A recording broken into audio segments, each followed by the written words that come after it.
course, the visionary, the legendary director, Kabir Khan sir. Put your hands together and please welcome.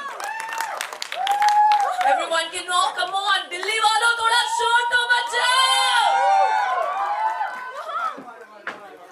As the raw material to be able to play Chandu Champion, and more importantly, he has the correct energy and attitude to undertake such a journey. Chandu Champion is not a normal film. It's not a regular film that I would be making, or a regular film that Karthik would be taking part in. It is, we all tend to say it's a special film when we're releasing our films. The Chandu Champion is really a special project for both of us, because it took a lot from the both of us in terms of time commitment and energy.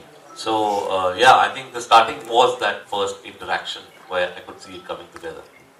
Well, Kabir sir, so the basic question of all you have directed the movie Chandu Champion. So it is based on the life and the achievement of the hero of the war, Murlikant Petkar sir. तो ये आपको ये story मिली कहाँ से, and how you get this story, and आपने फिर सोचा कि इस पे मूवी बनाता हूँ? Actually, it's a very interesting story, क्योंकि ये मुझे by chance मिली.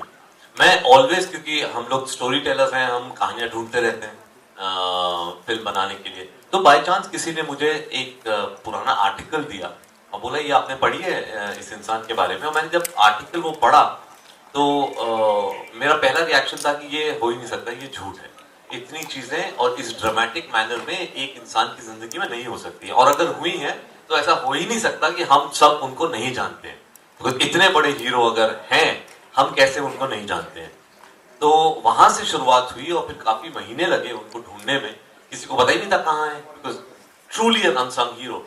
और फिर 2-3 महीने के बाद जब हमें मिले वो, देन आई मीन ऑपोजिट थी जो मैंने अभी तक की है.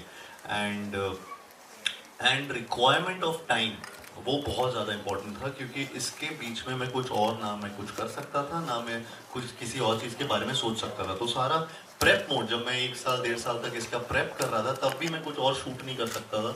मैं सिर्फ जिम ट्रेनिंग, अपना बॉक्सिंग ट्रेनिंग, अपना स्विमिंग का ट्रेनिंग, जो कि स्क्रैच से स्टार्ट हुआ था सब कुछ, तो उसको टाइम लगना था. तो उस टाइम और डाइट, हर चीज़, मेरा पूरा रूटीन सेट था जिसमें मेरे 24 घंटे उसमें भी कम पड़ते थे. तो मेरे पास किसी और चीज़ के लिए वक्त ही नहीं था. एंड सो आई रियली, मतलब मैं बहुत ज़्यादा इसमें मेहनत लगी है. And I don't think so इससे ज़्यादा, मतलब ये मेरे करियर का सबसे टफेस्ट रोल है.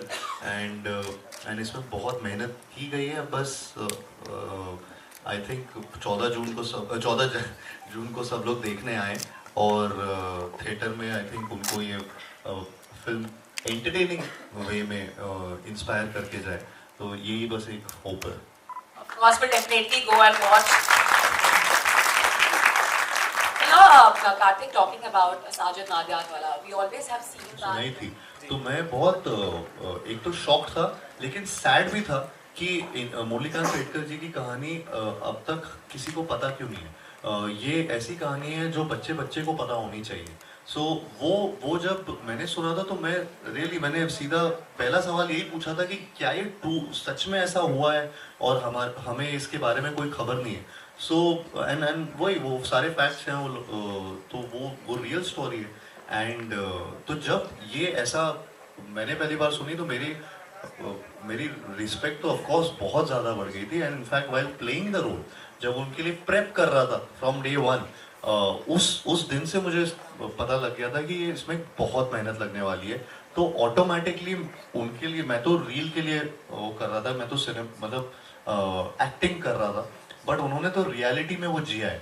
तो मेरे लिए जब वो वहाँ से प्रेप मोड से गोइंग टू द सेट, और फिर अभी भी यहाँ पे जब बैठा हूँ, जब भी ये बात भी कर रहा हूँ, तो वो सोच के मुझे बहुत ऐसा लगता है कि ये इंसान ने कभी गिव अप नहीं किया.